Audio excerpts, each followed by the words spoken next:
What's going on, Mullen fans? Welcome back for another Finesse Monster Activist Bull video. If you are new to this channel, hit that like button and subscribe. Support the channel so you get more content coming from me.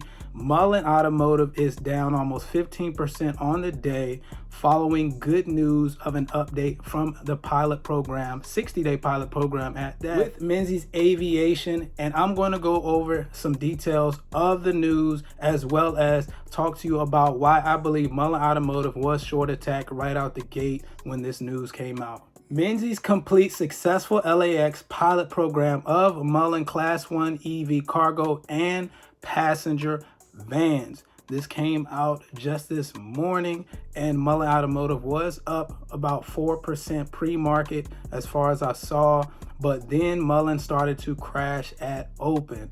Why is that? They also have some highlights from the 60-day pilot program. Stated that there were 2 Class 1 EV vans were piloted at LAX Airport and powered utilizing loop installed level 2 chargers.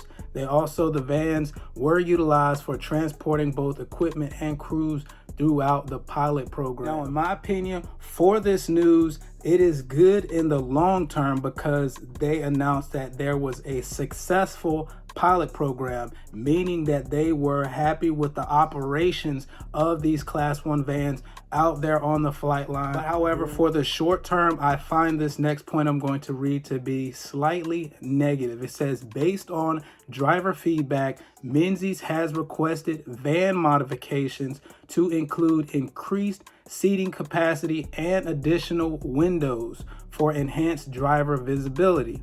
Upon completion of these enhancements and finalization of contract terms, it is anticipated that these updated vehicles will be used by Menzies to expand its fleet globally. As I said, that could be taken as a slight negative that Mullen has modifications to be made or implemented in order for Menzies to be fully satisfied to move things forward and finalize contracts, as well as use Mullen Automotive's Class 1 vans to expand their fleet globally. However, it is positive that Menzies stated that they were still going to, fully commit to Mullen Automotive's Class 1 vans being the van for the fleet.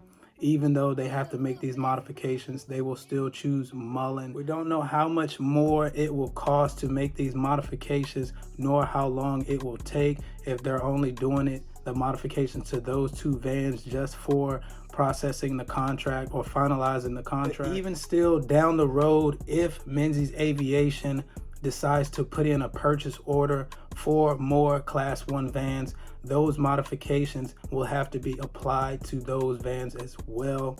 And that could be costly as well, depending on how much repair parts that Mullen Automotive has on hand to make those adjustments. As far as shorts, they are increasing tens of millions of shares at a borrow fee rate around 8%. You can tell down here on the chart as well, tens of millions of shares being borrowed at these lower levels in stock price, which is the yellow line. And right out of the gate, it is currently 11:22 at the time of this recording. It is already 65% of Mullen Automotive's total volume going off exchange and not even hitting the lit exchange. 290 million shares traded currently, and 182 million of that is not even hitting the lit exchange. And you can tell down here on the chart as well, this white line is the percentage of volume going off exchange. You can see that it increased down here while Mullen has some momentum. I told you guys that shorts will try to steal momentum from the stock whichever way possible, and it seems like they are borrowing more shares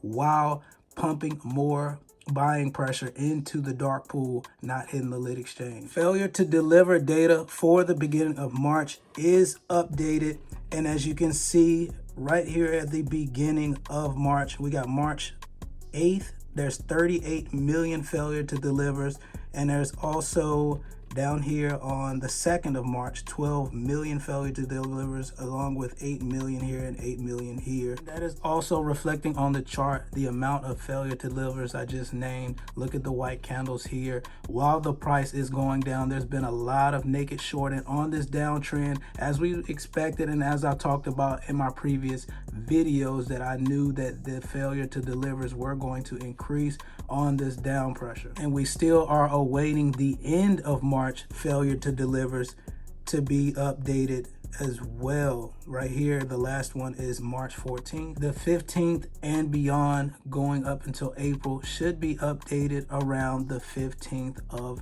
April. And as we talked about in my previous videos, to watch out for this 12-cent level, we were battling here for 12 cents, and then we got a pop in stock price with news of deliveries. And I told you guys to watch out for 12 cents because shorts will be trying to attack this zone. They sent a lot of buying pressure off exchange into the dark pool, and also borrowing tens of millions of short shares, and then pushing the stock price down right at open towards this 12-cent mark, pushing it under to a low of around 11 cents. But in my opinion, I am thinking it will close above 12 cents once investors digest the news for the long term, as well as shorts start to buy back some of these short shares they have dumped at the market open. So these are just my thoughts and opinions, not financial advice, on why I think Mullen Automotive should have been at least in the green today and not down about 15% on the day with this news. Even though the EV sector is having some side effects from Tesla, Mullen's news should at least have it in the green today. But the data points that I showed you all, what shorts are doing, should hopefully help you understand why I believe the stock was attacked at open, and why I still think that Mullen Automotive can correct itself back above 12 cents and get ready for the next leg up. That's all I got for this one. Hope y'all find this information valuable. Share it with somebody else. Support the channel. Hit that subscribe button. And I'll catch y'all in the next video. I'm gone. Go. Blessed in abundance.